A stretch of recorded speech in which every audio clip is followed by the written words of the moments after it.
Community. Okay. There was a time when I remember going to conferences and I was the only woman in the room.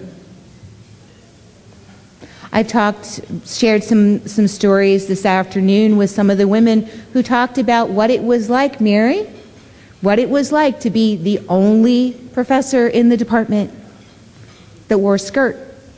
It's not like that anymore. We build our own communities, and as we reach out to each other, our communities multiply like fuzzy white bunnies.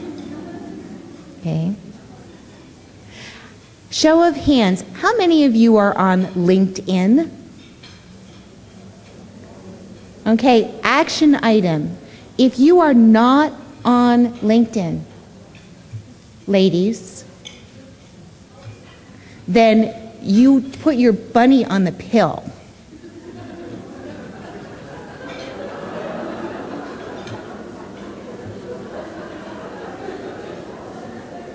If you want your network to multiply, you need to be able to reach out to other women. You need to be able to connect with them. You need to know who they know. That's what that tool is for. I have had women reach out to me and to collaborate on projects from all over the world.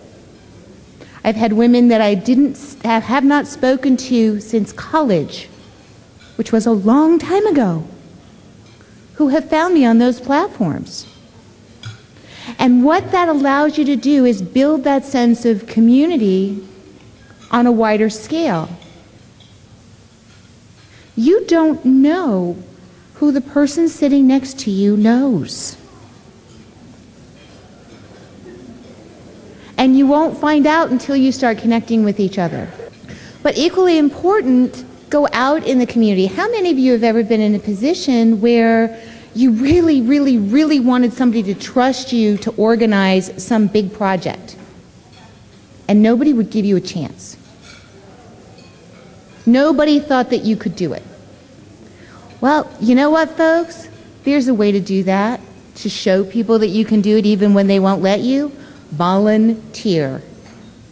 Because when you go out into your community and when you roll up your sleeves and you start making things happen, people notice. My first opportunity to be the CEO of an organization came because people saw what I could do when I volunteered in my community. And from that, I had the opportunity to lead an organization through a tremendous period of change. Because they saw that I could. Because I had proved myself by volunteering. So how are you going to connect to your community? How are you going to do that? Think about it. Ask the people at your table.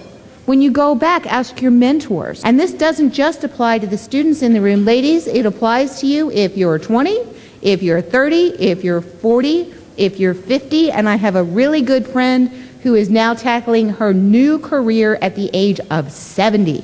It doesn't stop. Opportunities open up when you get involved in your community.